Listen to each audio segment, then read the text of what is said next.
Hello students, आज हम बताने वाले हैं आपको ट्वेल्थ मैथ का सिलेबस क्या है। सबसे पहले पढ़ाई करने से पहले आपको सिलेबस के बारे में जानकारी होना बेहद ज़रूरी है ताकि आप उस सिलेबस में अच्छे मार्क ला सकें।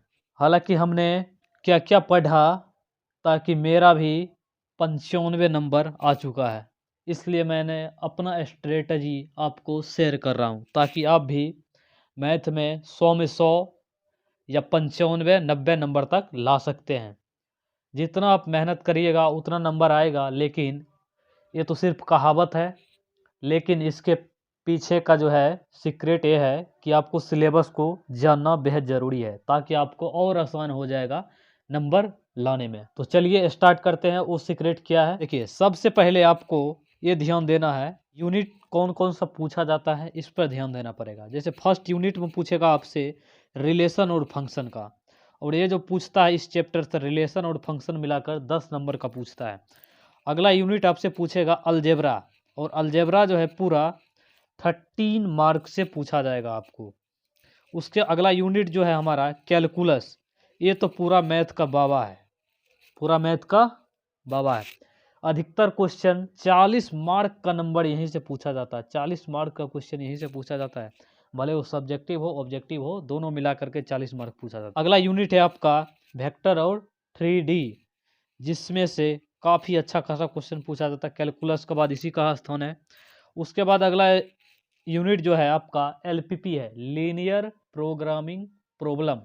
आप लोग 10th क्लास में ग्राफ पढ़े होंगे, सेम इसी पैटर्न पर ये भी रहता है, लीनियर प्रोग्रामिंग प्रॉब्लम। 1-2 क्लास में ख़त्म हो जाता है। उसके बाद अगला पढ़ना है आपको प्रोबेबिलिटी। प्रोबेबिलिटी जो आप क्लास 11th में पढ़े होंगे उसी बेस पर यहाँ भी पूछा जाएगा, लेकिन उससे थोड़ा लो रहेगा, क्योंकि 11th का जो प्रोबेबिलिटी है थोड़ा अप लेवल का है, इसमें थोड़ा लो रहेगा, लेकिन उसका कंसेप्ट आपको पहले आना चाहिए 11th क्लास। तो अब चलिए बारी बारी से स्टार्ट करते हैं। जैसे अगर हम फर्स्ट यूनिट की बात करें रिलेशन और फंक्शन से, इससे आपको 10 मार्क मिलेगा अगर आप इसका पूरा क्वेश्चन बनाइएगा तो। अब 10 मार्क जो है खाली सब्जेक्टिव पूछेगा या ऑब्जेक्टिव, तो 10 मार्क्स में आपको सब्जेक्टिव और ऑब्जेक्टिव दोनों मिलाकर पूछा जाएगा, तब ये 10 मार्क्स मिलेगा। अलजेब्रा, अलजेब्रा में आ जाएगा इन्वर्स टिर्गो आ जाएगा, टिर्गो आ जाएगा, इन्वर्स टिर्गो आ जाएगा, ये सब जो आ जाएगा आपको अलजेब्रा में आ जाएगा। अगर आपको इन्वर्स टिर्गो और टिर्गो नहीं आता है, त्रिकोणमिति आपको नहीं आता है, तो आपसे कैलकुलस बन ही नहीं सकता है, क्योंकि जितना भी फॉर्मूला है आपको इसी में मिलेगा, अलजेब्रा में, बोले तो त्रिकोणमिति में। क्योंकि जितना भी फॉर्मूला आप पढ़ेंगे इसमें यूज होगा कैलकुलस के अंदर, सब फॉर्मूला आप इसके अंदर पढ़ने वाले हैं। इसलिए इस चैप्टर को आपको अच्छे से पढ़ाई करना है। इसको जितना स्ट्रॉन्ग आप बना लीजिए उतना आपके लिए इजी हो जाएगा। आगे हम बढ़ते हैं, अगला है कैलकुलस। इसी में आप पढ़िएगा कि डिफरेंशिएशन क्या होता है, इंटीग्रेशन क्या होता है। बहुत स्टूडेंट को इसके सुन के हवा भी लग जाता है कि बहुत हार्ड होता है। हार्ड नहीं होता है, अगर आप मेहनत करिएगा, टीचर जो जो बताया जाता है, टीचर के द्वारा जो जो बताया जाता है, अगर उसके राह पर चलिएगा तो ये आसान ही होता है। तब स्टूडेंट जो है 90, 95, 100 नंबर ला आता है। इसमें जो है काफ़ी सारा चैप्टर आपको पढ़ना पड़ेगा, जैसे इंटीग्रेशन हो गया, डिफरेंशिएशन हो गया, इसी में डबल डिफरेंशिएशन भी पढ़ना पड़ेगा आपको। उसके बाद इंटीग्रेशन पढ़ना पड़ेगा इसी में, उसके बाद पार्शियल डेरिवेटिव पढ़ना पड़ेगा। उसके बाद इंटीग्रेशन में भी आपको डिफिनिट और इंडेफिनिट दोनों इंटीग्रेशन आपको पढ़ना पड़ेगा। हालांकि पूरा मैथ का रीड यही है, सिर्फ कैलकुलस और अलजेब्रा। अगर ये दोनों भी आप पढ़ लेते हैं तो आप बहुत ज़्यादा स्कोर कर सकते हैं, क्योंकि आपके सिलेबस में जो है अब ऑब्जेक्टिव बहुत ज़्यादा दे देता है, 100 दे देता है। अब बताइए 40 नंबर का अगर आपको पूछता है तो एग्जाम में कितने नंबर का आएगा? 80 नंबर का क्वेश्चन इससे आएगा, कैलकुलस से। अगर आपका कैलकुलस अच्छा है तो आप पूरा ये 80 बना सकते हैं। मान लीजिए आप रिलेशन फंक्शन नहीं पढ़े, रिलेशन फंक्शन नहीं पढ़े, ये 10 नंबर का पूछता है तो वहाँ 20 नंबर का पूछा जाएगा, लेकिन काउंटिंग तो 10 एक करेगा, 10 एक्स्ट्रा देता है आपको बनाने के लिए। अगर मान लीजिए आप रिलेशन फंक्शन छोड़ देते हैं, आपको समझ में नहीं आता है, तो आप अलजेब्रा को अनदेखा नहीं कर सकते हैं, अलजेब्रा आपको पढ़ना पड़ेगा, क्योंकि अलजेब्रा उसके बाद कैलकुलस, वेक्टर 3D। अगर ये 3 यूनिट भी आप पढ़ लेते हैं तो 100 में 100 लाने से आपको कोई नहीं रोक सकता है। जैसे हमने रिलेशन फंक्शन पढ़ा ही नहीं, अलजेब्रा भी पढ़े, कैलकुलस पढ़े बहुत अच्छे से। मेरा जो बेस था यही था, अलजेब्रा और कैलकुलस। इसी के दम पर हमने 95 नंबर ले आए।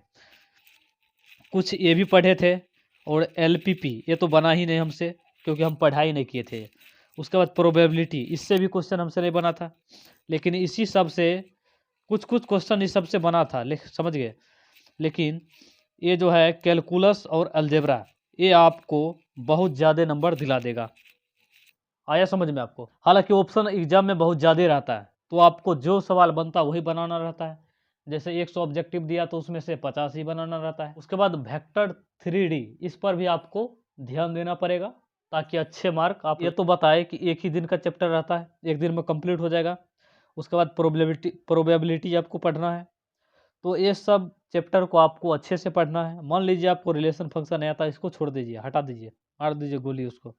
उसके बाद अलजेब्रा पर आपको कमेंट करना है, कैलकुलस पर कमेंट करना है, वेक्टर 3D इस पर कमांड। अगर आप शुरू से ही मेहनत करना स्टार्ट कर देंगे तो 100 में 100 लाने से कोई नहीं रोक सकता है। जितना कोचिंग में बताया जाता है उतना आप रिवीजन करते रहिए घर पे, उसके बाद कोचिंग पढ़ने जाइए। सिर्फ कोचिंग में पढ़ के आप 100 में 100 नहीं ला सकते हैं, ये मेरा गारंटी है। क्योंकि आपको 100 में 100 लाने के लिए एक्स्ट्रा टैलेंट आपके पास होना चाहिए, तब आप 100 में 100 ला सकते हैं। एक्स्ट्रा आपको मेहनत करना पड़ेगा, तब 100 में 100 ला सकते हैं। एक्स्ट्रा सवाल आपको प्रैक्टिस करना पड़ेगा खुद से, तब आप 100 में 100 ला सकते हैं। जैसे मेरा भी आया है 95 नंबर, जो कि आपको बताए हैं 100 में 95। और ससुराई 5 नंबर कहाँ चल गया हमको ये पता ही नहीं चला, क्योंकि हमने पूरा 100 में 100 टारगेट किए थे कि पूरा पूरा हमको बनाना है। लेकिन 5 नंबर जो है कहाँ चल गया हमको समझ में नहीं आता है। तो इस तरह से आप लोग को भी मेहनत करना है और पूरा में पूरा नंबर लाना है। अगर आप भी चाहते हैं पूरा में पूरा नंबर लाने के लिए, तो आप इस चैनल से जुड़े रहिए। इस पर आपको अच्छे अच्छे कंटेंट प्रोवाइड कराया जाएगा। Thank you, best of luck. आबाद रहे, माँ बाप को रिस्पेक्ट करते रहिए, आगे बढ़ते रहिए। मिलते हैं फिर किसी और वीडियो में।